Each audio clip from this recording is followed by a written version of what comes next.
that we could send basically a 1 gram satellite to go to Proxima Centauri, the nearest sort of star that had a planet around it, at 20% at the speed of light. And that involved putting a sail on the back of it, which is 1 meter by 1 meter roughly, and then developing the most incredible laser system here on Earth that would focus that sail when it was in space and ultimately accelerate it out to 20% the speed of light before the lasers lost track of it. That already is beyond, I should say, having been involved in it for several years, is beyond any of the current engineering capabilities of the Earth. But it doesn't violate any laws of physics.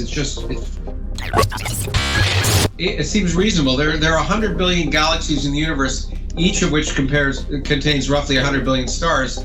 It's very hard to imagine, given those numbers, that we're alone. And as Carl Sagan used to say, if we are, it's an awful waste of space. My Alien Life is recorded high atop the Northern Rocky Mountains and is heard all over the world, and you can listen everywhere fine podcasts are found. My website is www.myalienlifepodcast.com. There you'll find links to every episode, stories, photos, and much more. I am your host, Cameron Logan. This is My Alien Life, and the podcast starts right now. My Alien Life Podcast.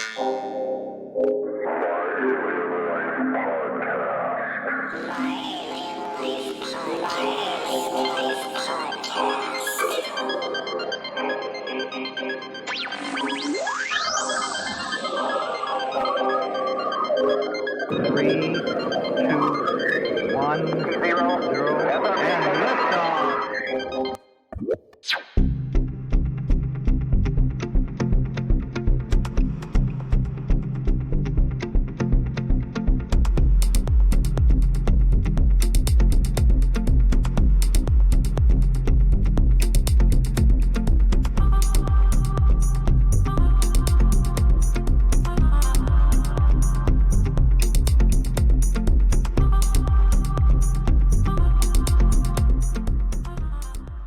Dr. Lawrence Krauss is an internationally known theoretical physicist and has held research appointments at Harvard, Yale, the University of Chicago, Boston University, and you can read all about him in the podcast notes. He is the author of over 500 publications and 11 popular books, including the New York Times bestseller, The Physics of Star Trek, and A Universe from Nothing. He is the president of the Origins Project Foundation and host of the Origins podcast. His newest book, The Physics of Climate Change, is available for order now, so you can get that on Amazon. Dr. Lawrence Krauss, thank you so much for joining me, and welcome. Oh, it's nice to be with you, at least virtually. Yeah, absolutely. It's in the podcast notes, I mentioned that you lived in Canada. This isn't a political discussion at all, but many Americans were considering moving to Canada 3 weeks ago, and I'm hoping we're trending differently now. What's it look like out there? Well, I lived in Canada. I live in the United States right now, and where I have lived for 45 years. Right. But in fact, I'm planning to move back to Canada, and that plan was begun a while ago. And while I'm very pleased by the election, I'm still moving to Canada. I don't even know how to respond to that. I was going. I'm right here on the Canadian border, south of Calgary, and I spend a bit of time there, and I haven't been able to go up there in a year, and I really miss it. I miss hockey, man. Well, I'm hoping I can get up to the house I now own in Canada before the end of the year. But yeah, no, the United States is in a difficult situation. It's, of course, better than it was before, but there are lots of issues that need to be resolved. And I think it's, in any case, I'm going to go move back to Canada, and it'll be the first time in a long time, and we'll see what it's like. So Toronto, maybe? No, not Toronto, which is where I grew up. Yeah. Not Toronto, but actually one of the most beautiful parts of Canada, and that's all I'm going to say right now. All right, we'll say it's Vancouver. Yeah. But that's a great place too. But we have friends in Vancouver listening today, and we have friends in Ontario. But you're just south of Calgary, you say? I'm in Montana, just right on the border. Yeah. Oh, in Montana. Wow. Yeah, okay. Yeah. So it's not too bad. We get to go up there quite frequently, and and see the NHL. And unfortunately, I haven't done that in over a year, and I'm missing Canada, so I need a Canada fix soon. And in Montana, you maybe have a little less worry about the COVID pandemic up there. At least there aren't many people, at least. Well, my son was just diagnosed today, and we were hitting number 5 in the nation for a while per 100,000 people. So we're lower than that now, thankfully. But it wasn't good because we have, as you know, we're very remote, and we had all these people from all over the nation that were moving here from Texas and Florida, and they're still here. Hotels are full, everything's booming, but they're bringing it with them. So, you know, it's a double-edged sword, which we're not enjoying it all. But happily where I'm moving, there isn't much right. COVID. Canada's doing great. But I wanted to mention that you're guilty of having a relatively new podcast that I really like. I can't believe that you started that with Ricky Gervais and Noam Chomsky. You really know how to set the bar high. That's crazy. I thought we should begin with a bang if we were going to do it. So. I know. It's like you can only go downhill, but actually you didn't. You have some really good guests on there, and it's a really interesting thing. And I think that you're ready to speak on a bunch of topics. And when you're a physicist and a cosmologist, do your guests assume that you could handle about anything that they throw at you? They probably assume that. They should assume that. We do a wide variety of guests on the podcast. So there's people like Ricky Gervais and Noam, and then there's scientists, and I work very hard to actually prepare. It actually is kind of if people have written 5 books, I read those 5 books before the podcast, and so I try to be quite aware of what their interests are and what they've said, so I can tailor to that. I don't know if you saw the one with Ricky Gervais, but it's fun because he can ask me physics questions, and that's usually fun to try and do too. There aren't a lot of my guests who've had the temerity to ask physics questions, but Ricky was one of the ones. We're going to get into it tonight.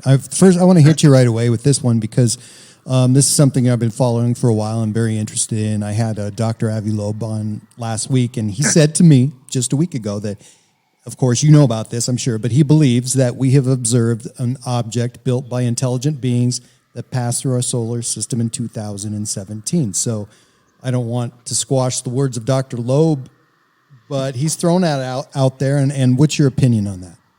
Well, look, first of all, I know Avi well. In fact, we were together. We worked together for a while on the breakthrough Starship proposal, which is really, I think, what gave him the idea. Originally, I guess me and Stephen Hawking and a few others had agreed to help Yuri Milner advise him on whether we could design something that would go to a nearby star at maybe 20% or the speed of light, and involved a sail and sending it with lasers. And I'm sure that's what gave. Well, I don't know if that's what gave Avi the idea. I think it's. Let me put it this way. I think it's premature to suggest this is the explanation. It's highly unlikely. And my own feeling I've written a lot of popular books, and I guess my own feeling about popular books is that you do the public a disservice if you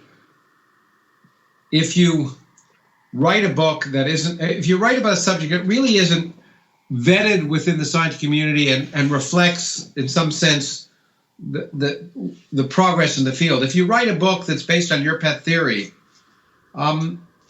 you have to be pretty careful to point out it's your pet theory and that most people don't accept it. In this case, I haven't looked at Avi's book, and I think he's clear that it's his idea. But I think it's unfortunate because it plays into everyone wants there to be aliens and want to be visited. But I think the scientific community has certainly not accepted his argument that this is likely to be due to something like what we were planning to do and are still planning to do, I guess, which is to send a very, very small. How can I even put this more clearly?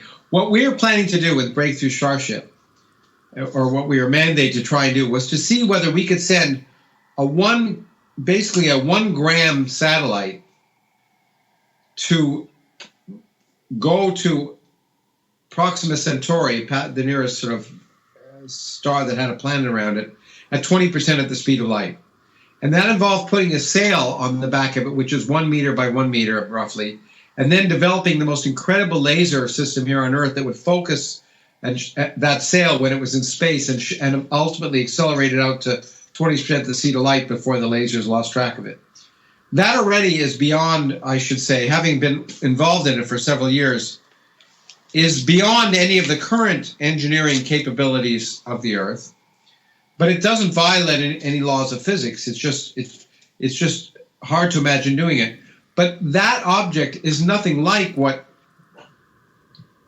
the object that Avi would have to claim this is. He claimed that there was some anomalous acceleration as this object went through our solar system, and he thought it could be explained if it had a huge solar sail on it. But that's a very different beast than what we are talking about, and it just seems so implausible. It's like many things. It's like many things associated with aliens. As implausible as any other explanation may be, it's probably more plausible than the likelihood that it's aliens. Right.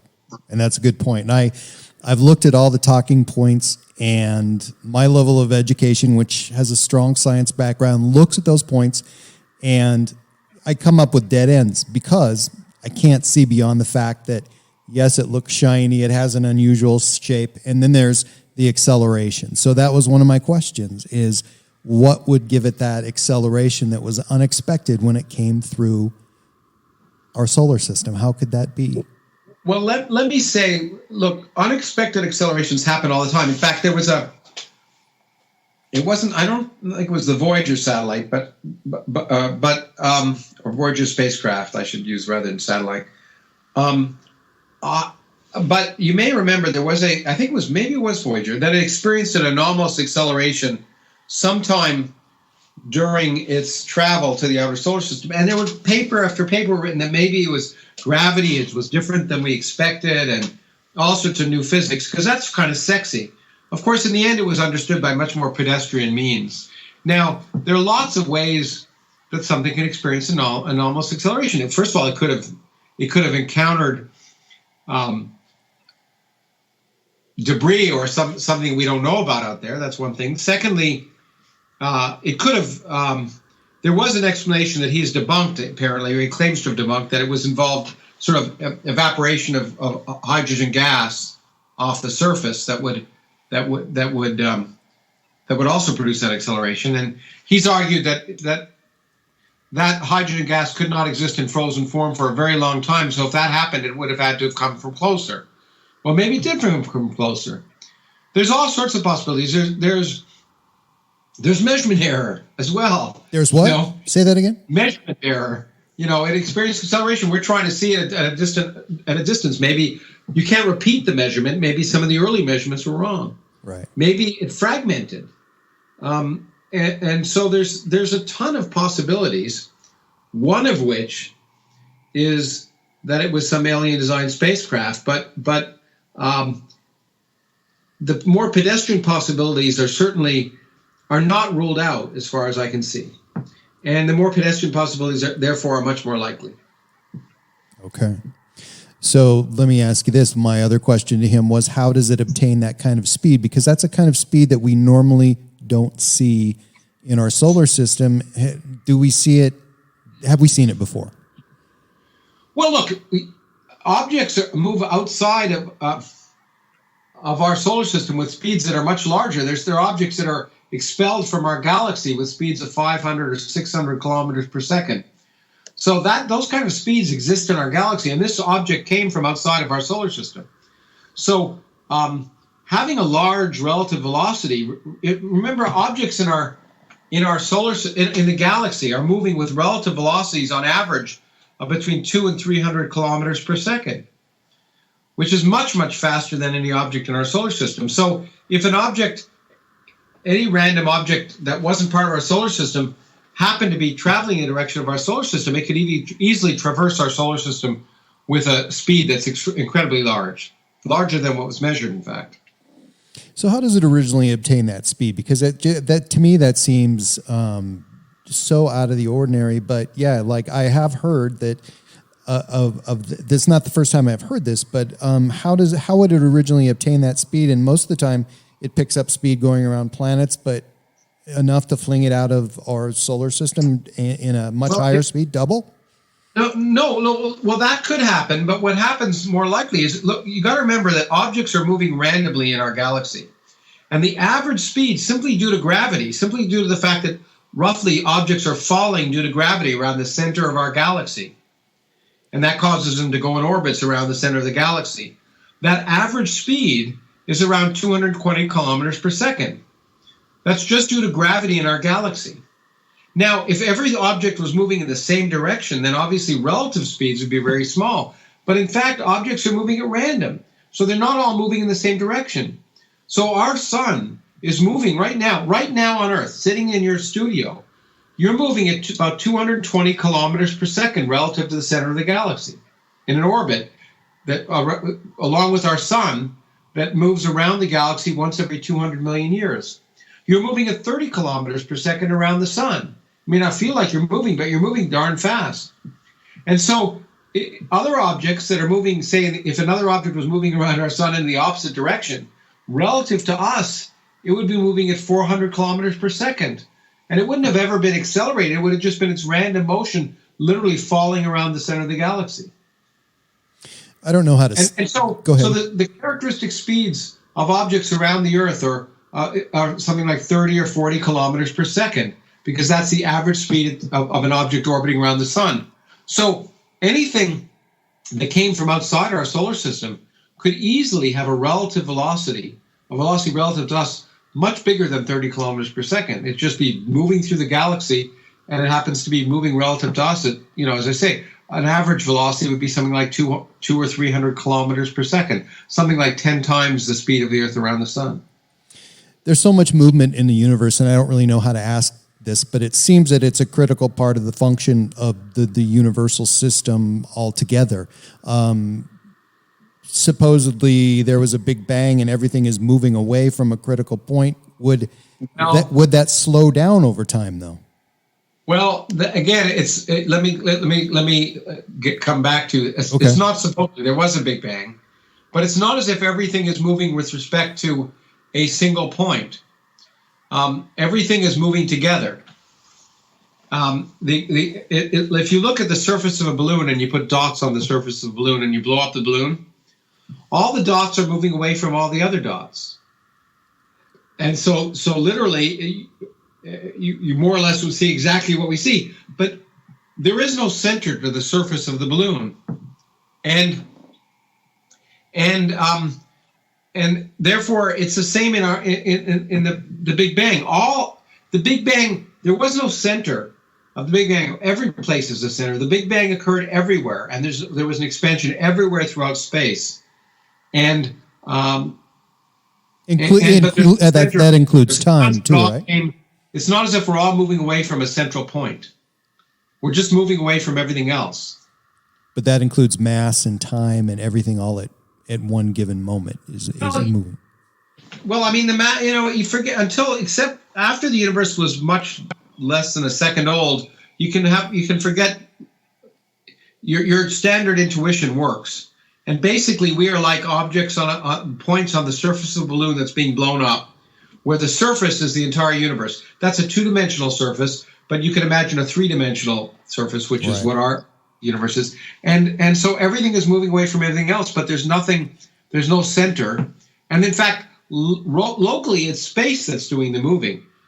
We're at rest with respect, except for that 30 kilometers per second, with respect to our local surroundings. The space between us and a very distant galaxy is expanding, and that galaxy is being carried away with it, much like a surfer on a wave, if you want to think of it. A surfer is not moving with respect to the water, but with respect to the ground. And so surfers on the water, if they look down at the water, they're at rest with respect to the water. It's the water that's moving, and it's carrying them with it. Very similarly, with the Big Bang, space is expanding, and it's carrying objects away with it. So in our solar system, is it possible to have huge elliptical orbits and the possibility of planets that we can detect but can't see yet? Yeah, well, that's certainly a possibility, and some people have suggested there is exactly such a planet. I was going to say a 10th planet, but we might say a 9th planet now since Pluto's been demoted. And some people are arguing there is such a planet existing in a large elliptical orbit that could explain various features of the distribution of planets in our solar system. And it's a very rational argument, and it might be true. So there must be other complex beings out there. I mean, statistically, when you look at look at the size of the universe and the trillions of galaxies out there, I mean, do you have an opinion that there would be? It seems reasonable. There are 100 billion galaxies in the universe, each of which contains roughly 100 billion stars. It's very hard to imagine, given those numbers, that we're alone. And as Carl Sagan used to say, if we are, it's an awful waste of space. Absolutely. So I want to get to your book soon, but here's a sort of a pre-question about the environment. So why are we here? There are so many circumstances on this planet that have acted against us, including giant boulders that should be hitting us and aren't. How have we made it this far in such a long time without something totally wiping us out? Because we feel very vulnerable right now because of this epidemic or endemic, whatever it's going to be. Well, look, it's amazing. The universe, when people talk about the miracle of our existence and how the universe allows us to do this, in fact, the universe has been trying to kill us more or less every day. And it is remarkable. We're fortunate that we live in a rather remote part of the galaxy where there aren't close interactions between stars that could have knocked the Earth out of its orbit, for example. It's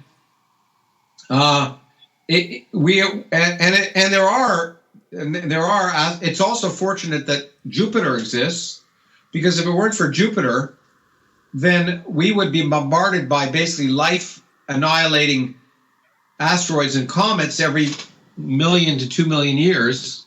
But happily, and that's what happened in the early history of the Earth. I mean, in the first 10 million or 25 million or 100 million years of the Earth's existence, the Earth was being bombarded by asteroids and comets that would have literally destroyed any life had there been life on Earth.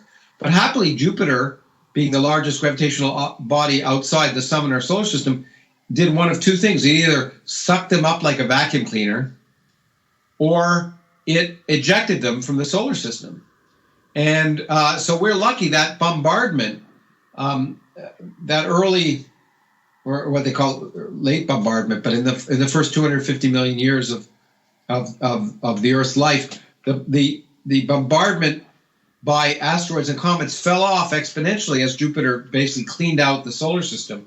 So we wouldn't be around if Jupiter wasn't around. That's probably pretty clear. And we're fortunate that we live in that the 9 planets basically stabilize their motion so that we don't have chaotic motion within our solar system. And we're fortunate enough that we're far enough away from other stars not to have huge perturbations. And we're also fortunate enough that no large stars have exploded near our sun, which would also have destroyed life. There's lots of things that could have, and some of which may in the future. What about the creation of new celestial bodies? Are all the comets that are in our universe, are those it, or is the universe creating comets? Are we seeing new icy bodies flying through? Let's step back and distinguish between universe and solar system. There's a big difference. The universe is a big place, and our solar system is pretty big, but it's much smaller. Right. And the comets and asteroids are bound objects in our solar system. When the sun formed, it formed because of a supernova, an exploding star, about 5 billion years ago, that compressed hydrogen gas in the region of what is now our solar system, causing that gas to collapse to form our sun, and all the debris around it to orbit around the sun as an accretion disk, fragmenting into the planets we now see. And so, and as well as the planets, comets, and asteroids. So all of those objects on average are bound to our solar system. And so our solar system is a sort of a distinct object within our galaxy, which is a more or less distinct object within our universe. And so the comets and asteroids, on the whole, don't experience collisions, and to that extent, the number doesn't change much. But every now and then in the outer solar system, I suspect there are collisions happening between celestial bodies that are causing them to fragment, and therefore, at some level, if you want to think of it this way, new asteroids or new comets are being created. You wrote something, and you quoted somebody that I like very much in another book written by Sean Otto. You said that the mind, once enlightened, cannot again become dark, and that's a quote from Thomas Paine. That was a great collaboration and also great words in the foreword that should be remembered also when reading your book that just came out. Yeah, I mean, I think that's the wonderful thing about education is it changes you, and and that's a good thing. Some people think it's a bad thing, but and that's why it's unfortunate so many kids in school don't want to be exposed to anything that makes them uncomfortable. But the purpose of education in some sense is to make you uncomfortable, because if you're always comfortable, you're never thinking outside your comfort zone, you're never opening yourself up to new ideas. And that's why education is so great, because it opens kids' minds and overcomes often the biases they get at home or elsewhere. And that's one of the reasons we want all children to be educated, is so that they can have their minds open and hopefully not learn to distinguish nonsense from fact, and also get a sense of the processes that we can use logically to lead reasonable lives.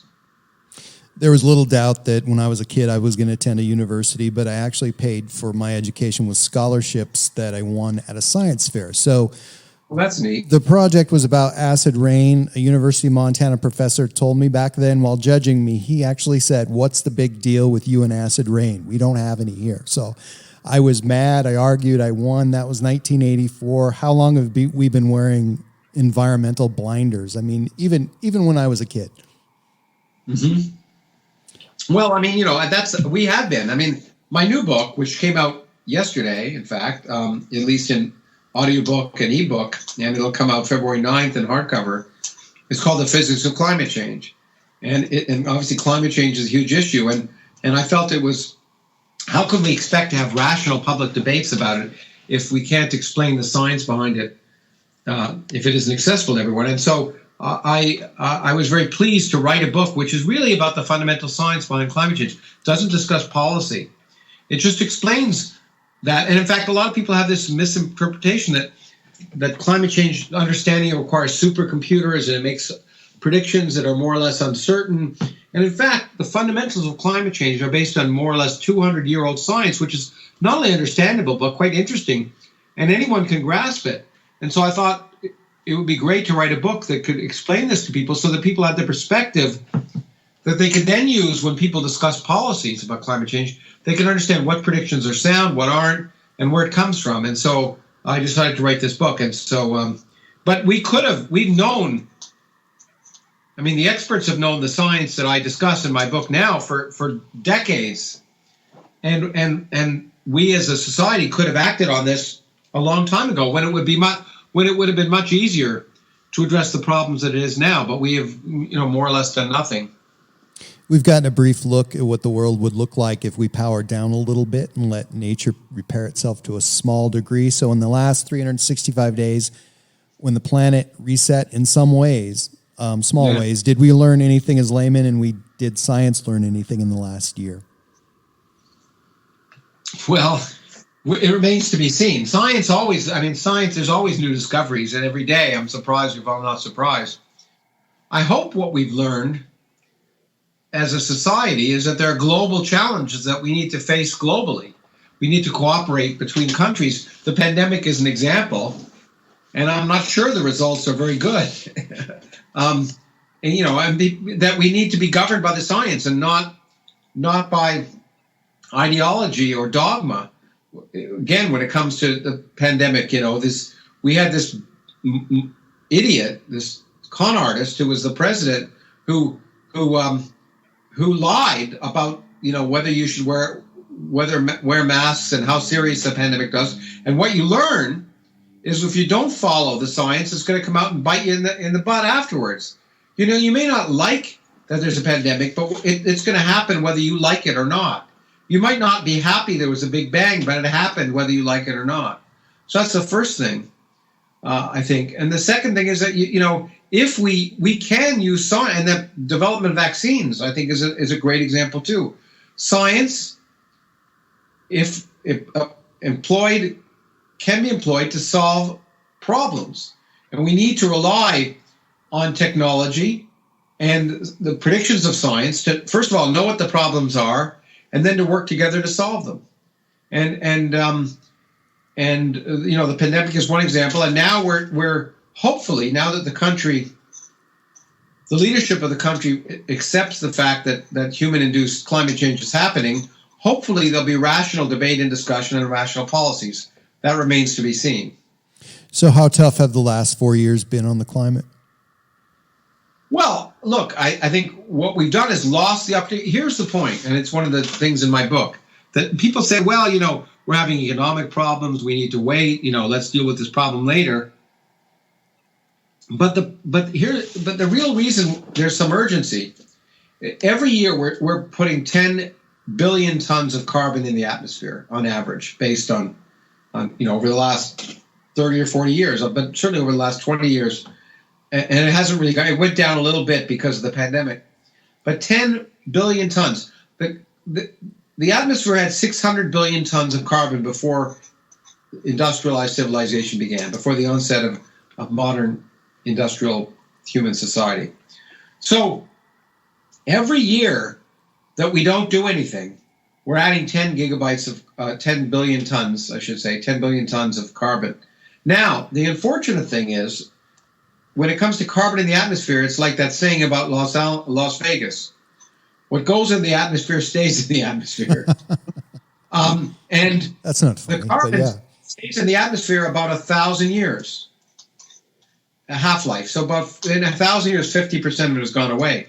So think of it, 50% of all the carbon we're adding over the last 10 years, we've added over the last 10 years 100 billion tons of carbon that wouldn't have been in there if we'd done something 10 years ago. And of that, 50 billion is going to more or less remain in the atmosphere, maybe 30 billion tons. So the problem is, every year we delay doing things, we can make it more difficult to reduce the impact of added carbon in the atmosphere, because the carbon we added the year before and the year before and the year before is still there. And that's the problem. Is Canada providing one of the biggest carbon sources to our atmosphere right now? Canada is no hero when it comes to carbon production. So the tar sands in Alberta are a big problem. There's no doubt about it. So what's the solution there? I know we don't have the technology for scrubbing the atmosphere, but certainly that's not yet. And it's not clear we will, but it's worth looking. It's worth spending R&D to see if we can.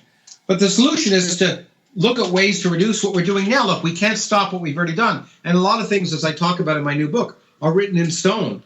We've already added, over the last 25 years, in heat to the ocean, an amount equivalent to approximately, I'm trying to remember the exact number. I think it's 3.5 billion Hiroshima nuclear weapons explosions. As if we've added heat, as if we were exploding a Hiroshima-level atomic bomb, 4 of them every second, every hour, 24 hours a day for the last 25 years. And there's nothing we can do about the fact that we've done that. And that heat, due to very simple physics, is causing the oceans to expand, because when water heats up, it expands. And we can show more or less, no matter what we do, even if we turned off all carbon now, we add about 1/4 meter to the sea level by 2100. So that's written in stone. There's nothing we can really do about that. Now, that may not sound like a lot if you live in Montana, but remember that about something like between 200 and 600 million people around the world live in land that is less than 1 meter above sea level. And so we already know, due to the heat we've already added from what we've done, that there are going to be a significant number of people who are going to be impacted over this century. And what we need to do is first of all, recognize that and see what we can do to ameliorate that, what we can do in terms of infrastructure. Look, after all, Holland is meters below sea level, but they seem to survive fine because they know they built, seawalls and things. But we also have to realize that the problem can get worse, or either get worse fast or not fast. And so what we really need to do is look at ways to reduce the carbon production in the future. We can't solve the problems of the past. And that means many faceted things, to look at technologies that allow energy to be produced other than fossil fuels, to look at ways to conserve. All of those are important, and there's no silver bullet. It requires many different things. Look at ways other than fossil fuels. Well, then maybe, get rid of coal but have natural gas, which is still a fossil fuel, but it produces less carbon. So during the transition, rely on natural gas rather than coal, for example. Then don't get rid of nuclear power plants that are working because they don't generate any carbon. So to look at rational ways to do that, and then to look at what are the big carbon-producing aspects of society and see how we can transition away from them. Just before we came on the air, I saw that General Motors has just announced that they're phasing out all gas vehicles by 2035. They'll no longer produce gas vehicles by 2035. So that's the kind of example that we need to think about. That's right around the corner. People use the word evolution loosely and make assumptions that nature itself cures the planet, and they don't consider natural selection and huge periods of time in using the word. Let me put it this way. Our culture evolves and affords us some future, but how about evolving with a rapidly changing environment? Is it even possible? I mean, the environment is changing faster than we are because we're changing it. Well, look, human cultural evolution takes place on a time scale much faster than biological evolution. It has. And our bodies, in some sense, it's hard to keep up with it. Our bodies didn't evolve to be used to sitting for 8 hours a day at computers and people get backaches. Biology hasn't caught up to the fact that most people sit in offices for much of their day. And so that's an example of how cultural evolution beats biological evolution. But the climate is changing, but it's not hopeless. We are an intelligent species that can, in principle, that can plan for the future. And therefore, we'll have to look at what the challenges are and decide, keep with our eyes open what we can do. It's not as if, as some people unfortunately say, some people, I've criticized Republicans for denying climate change, but there's some Democrats who say crazy things like, well, the world's going to end in 12 years due to climate change. That's not going to happen. But we can say, with keeping our eyes open, what's likely to happen, what are the challenges, and how can we technologically address them? There's another way if there's another bit of technology that's been discussed, and that is what's called geoengineering. And that is, we could shoot certain aerosols in the upper atmosphere, which would basically absorb and reflect sunlight before it gets into the atmosphere, which would reduce global warming. And that's been discussed, but of course the problem with it is it may produce other side effects that are bad. And I was a big opponent of it for a long time, but what I have learned, and I'm still not certain it's the way to go, but it might allow us to address some of these problems. But one of the good aspects of it that I talked about in one of my podcasts, as it turns out, is that with Dan Schrag, who's at Harvard, who was on President Obama's science advisory panel. He's a geoscientist. The good news about putting aerosols in the atmosphere is that their half-life is 1 year. And that means if you shoot them up and there's some unexpected negative side effects, they only last a year at least. You ask someone what our biggest environmental issues currently are, and they may say poor leadership, food waste, biodiversity loss. What are our biggest 5 environmental issues right now? Oh, well, I don't know. I have a hard time putting things on hierarchical lists. But we like to see it, though, because there. But I think what's really a problem is in many places is poor infrastructure and not enough. The real problem is for a large number of people around the world can't get fresh water. They have polluted water because they don't have access to infrastructure. They don't have energy. Those are huge problems. But environmentally, I think for example, coal pollution is a huge problem. People are worried about nuclear, but many more people die each year than have ever died due to nuclear power, due to coal, because of the pollution from coal. Loss of biodiversity is a big problem. You're absolutely right. And some people have said there's a sixth extinction because the biodiversity rate is occurring at such, the loss of biodiversity is happening on a scale that's compatible with some of the major extinction events that have happened on Earth over the last 500 million years. I think, the problem with listing what the top 5 things are is it depends where you live. If you're living in Central Africa where you don't have access to fresh water, you don't really care about some of the other environmental problems in the world. I live where I live because I moved here. The weather is mild. There was no wind when I live here. I live in the middle of a forest that is disappearing. I know that people see and say that they see the weather changing around them. However, in these small microclimates where I live, it's definitely different, and it's windy, and we don't get as much precipitation. Are those cyclical, or is it a pattern that we intend on having to live with for quite some time? Well, look, this is the problem of blaming a single episode on climate change.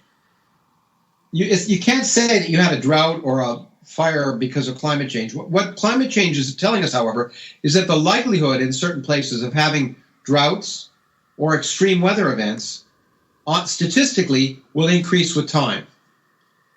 Because, if the world is hotter, and then there'll be variations in ocean currents, but there'll also be, for example, take fires, the fire in California.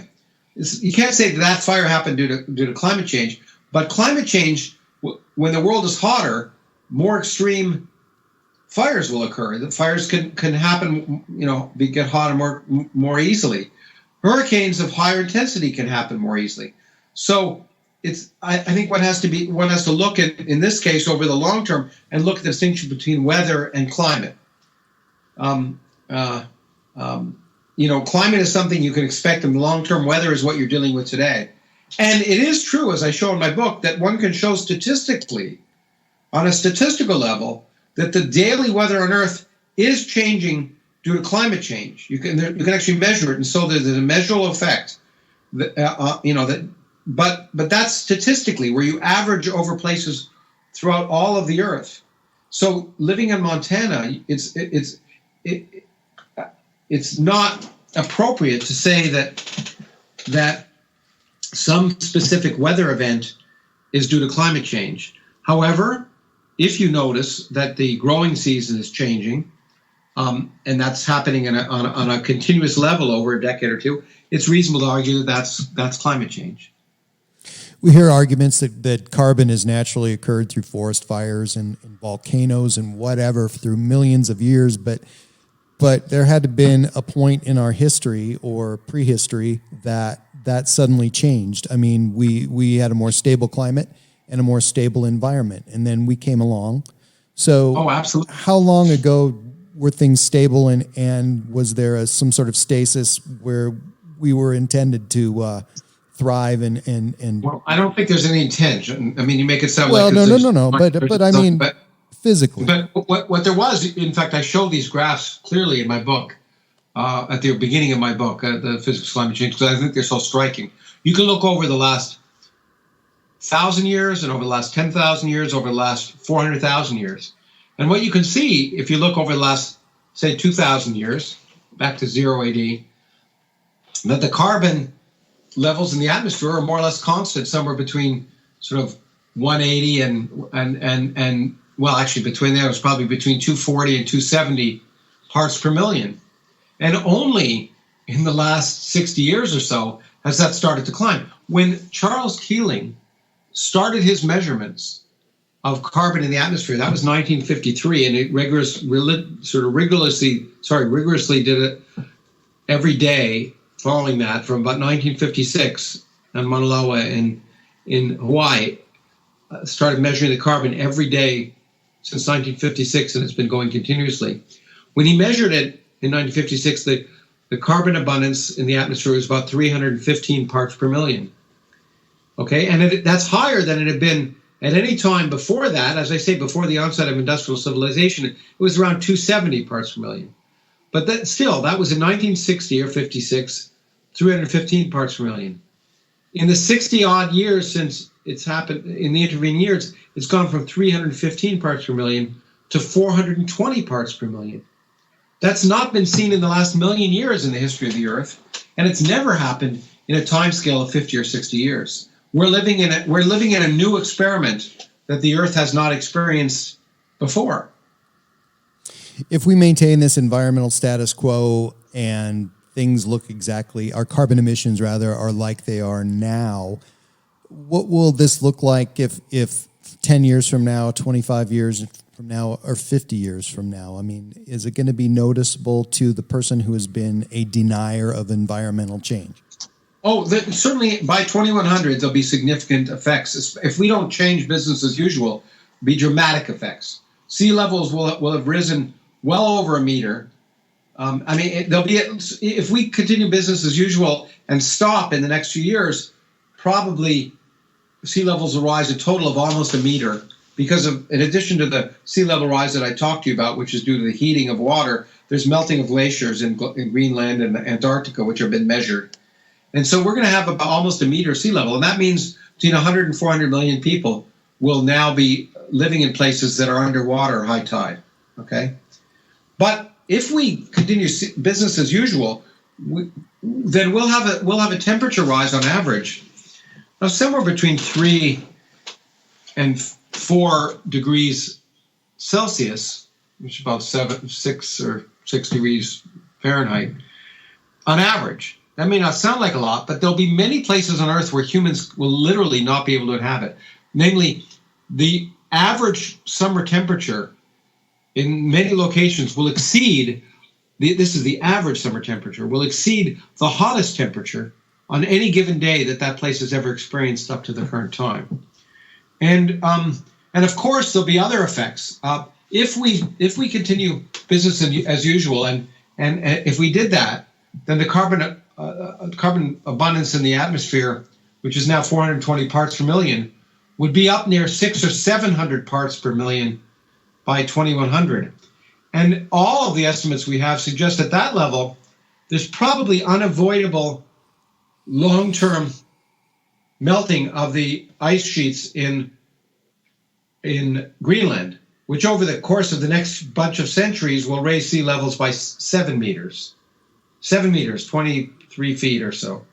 And that means almost all major cities, coastal cities, will be gone. Of course, unless you do something about it. It doesn't mean they're gone because we have a lot of time to do something, but we'll have to respond. So yes, if we don't do something now, there'll be effects. Will the world end at 2100? Not likely. But will there be significantly measurable impacts? Absolutely. The point is there are already measurable impacts. The sea levels have already risen by centimeters. The ocean is more acid than it was before. The last 4 years have been the hottest 4 years on record, ever since records were taken. We're already noticing growing seasons changing. On average, we're already noticing that rainfall is changing, and if you live in the Arctic, you notice that now the Arctic ice is disappearing. I mean, that's not, in some sense, unless you're a polar bear, that's not a bad thing because we might have open up shipping lanes in what was the Northwest Passage. If they're not frozen during the winter, but so there are measurable effects, and to a greater or lesser extent, they're going to have an impact on humanity. The impact they have will depend upon how prepared we are to deal with them. As I end my book with a quote from Louis Pasteur, the famous biologist, who said, "Fortune favors the prepared mind," and it's a motto of mine that I try whenever possible to obey. And so we can face the future with our eyes wide open, recognizing their problems and doing two things. One, trying to reduce the problems of the future for our children and grandchildren, and two, trying to anticipate what the problems are and therefore build an infrastructure and technology that allows us to at least ameliorate or mediate those effects as much as possible. Or we can deny it and deal with a tragedy after the fact. And usually it's a lot more problematic to deal with those things after the fact. In New Orleans, had people recognized that a once-in-a-century flood was going to cause the problems it had and built the right infrastructure, we wouldn't have had the incredible devastation and loss of human life and economic turmoil that happened when the floods happened in New Orleans a few years ago.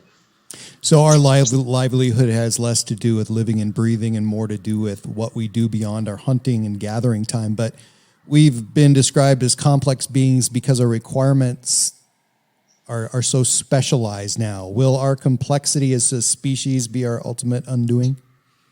I think that's a little extreme. Some people say that, and it might be with nuclear weapons. But one of the great things about having our complexity is it's produced a brain that's complex. And we are the only species, as far as we know, that plans for the future. And that gives us the opportunity to respond, to realize it's been given us the opportunity to develop science, which is incredibly important, which allows us not to just predict the future, but create technologies that can improve our lives. So our complexity has, in one sense, produced a certain fragility, but in a second sense, it's given us the opportunities to stop self-destruction. I'm glad to hear you have faith in humanity. One more question. Describe the Origins Project and, yes, the podcast. You have some good ones. And where and when did that idea happen? It snuck up on me. Well, I've been developing a program in cosmology. I've been obviously reaching out for the public for many, many years and trying to, in public education, by writing and lecturing. And there was great interest in the public about the origins of the universe. But then I began to realize that origins questions more generally are fascinating. And in fact, the forefront of science, if you think about it, almost always involves origins. So it's not just the origins of the universe. What's the origins of humanity? What's the origins of disease? What's the origins of technology? And ultimately, what are the origins of the future? So origins seemed a good rubric to build a program that would bring scientists together to look at the most exciting questions across the whole spectrum of human activity, and not just scientists, but scholars more generally, and then address the public about and try and educate them and excite them about not just the wonders of what we're learning about, but how to address the challenges of the 21st century. So I created the Origins Project when I moved to Arizona, and I moved there because the university was willing to fund that program, and we had a very successful run. And then what we've done now is move it outside the university to be a separate foundation. And we will continue. Of course, the pandemic has hit us a little bit. Look at different ways to put the public on a one-on-one level with the leading scholars and thinkers and intellectuals and writers and celebrities who impact on our science and our culture, and to bring science and culture closer together. So we do that in a number of ways. The podcast is one. It began as a separate podcast, but it's now under the ownership of the Origins Project Foundation, a nonprofit foundation. And I try and show how science and culture are not separate. They're together. They're parts of what being human, what makes being human worth being human. And that's why we have everyone from Ricky Gervais and Woody Allen to Nobel Prize winning scientists, Stephen, and as well as Stephen Fry. In fact, this coming month we're going to have Andrea Ghez, who won the Nobel Prize in Physics this year. I had Brian May from Queen, who has the virtue of bringing science and culture together because he's both the lead guitarist of Queen and also has a Ph.D. in astrophysics. But we also try and do public events where we bring leading scientists and scholars and humanists and writers, etc., together with before the public to talk about those crucial issues. And then we're trying to go into communities and create those programs. And the last thing we're doing, which we just did before the pandemic, was try and have travel experiences to give people a chance to have 2 weeks with someone they always wanted to hear from. So the last one we did was in the Mekong Delta in Cambodia and Vietnam. which is one of the reasons I ended up writing my climate change book, because it was really, I was preparing some lectures on climate change for that reason, because that region is the perfect storm for what the impacts of climate change, and it really came home personally to me. But we had me and Richard Dawkins and climate scientist Richard Somerville together with people for 2 weeks, going on a boat down the Mekong Delta, talking about climate change and biology, and experience the culture there. We were planning to do an event, in a similar trip in Greenland that would have happened in September of last year, but of course it got canceled during the pandemic, but we'll start up again. So the idea is to try and encourage people's fascinations with the real world, give them the opportunity to experience and learn from the people who are changing the future, and also to bring together science and culture so people realize that science is a part of our lives that can excite us, and we can enjoy it, and you don't have to be a scientist to enjoy it. And when it comes to the challenges of the 21st century, science is an essential part of what any literate person should understand, and at some basic level, if they're going to have a functioning democracy where they can make rational decisions about who to vote for. I think one of the most profound things that I've ever gotten about traveling was being in Southeast Asia, and you know what this is like. The heat and the humidity, you can't escape it. And the people that live there, most of them, can never escape it. And if somebody like from Montana, who's a denier of climate change, would go to a place like that and feel that, it changes your opinion about weather in general. Because, I mean, there's so many things and so many creative ways that they escape that heat and humidity that, when I'm there, I can't escape it. It's just undeniable, and it's like a punch in the face. Yeah, well, but you know what's really sad is if you go to Southeast Asia, they have survived in the last century to incredible hardship because of human-induced hardship, right. The Vietnam War, the genocide in Cambodia, and come out of it a resilient, happy, just a wonderful culture. Very if happy. You go, people are wonderful. And what's really sad is if you look at the impacts of climate change, which will not be equal over the entire planet, on average, the impacts will be greatest earliest on in the equatorial regions or mid-equatorial regions of the planet. And we can show that, and I show that in the book. And the unfortunate thing is that's where largely the poorer countries are. And so you have the people in which are now Vietnam is thriving, but you have those people who survived those two wars and genocides, and now they're going to face a challenge that could destroy their whole country, which is not a challenge of their own making, because it comes from what the industrialized world did for the last 60 years. And so it's kind of sad that the contributors to climate change are not the people who are going to feel the worst effects at the beginning. And my parents had a little store when I was a kid, and they used to sell ceramic things among there and other things. And there was always a sign saying, if you broke it, it's yours. And I tend to think that when we think about the global responsibility of, say, the United States, we have to say that we've played a huge role in breaking things, if you want.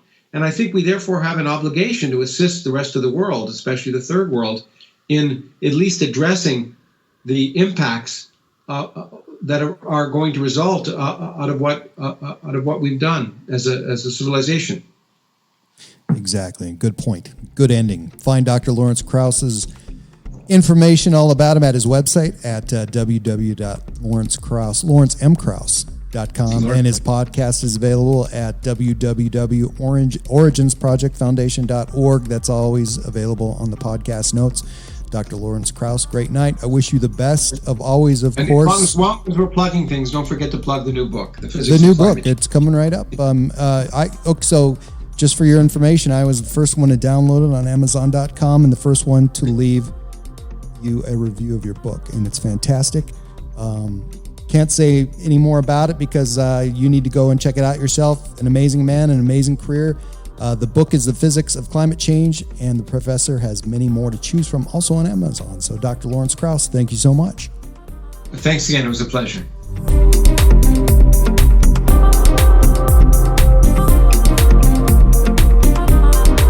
You can find my website at www.myalienlifepodcast.com, and please subscribe to my latest downloads at iTunes, Spotify, Stitcher, and at podbean.com. And please follow me and like me on Facebook and Twitter. My Alien Life is written and produced for broadcast at Studio 254 in the Northern Rocky Mountains. The music you are hearing is produced and created by Elion. You can find all Elion's work online at Heart Dance Records.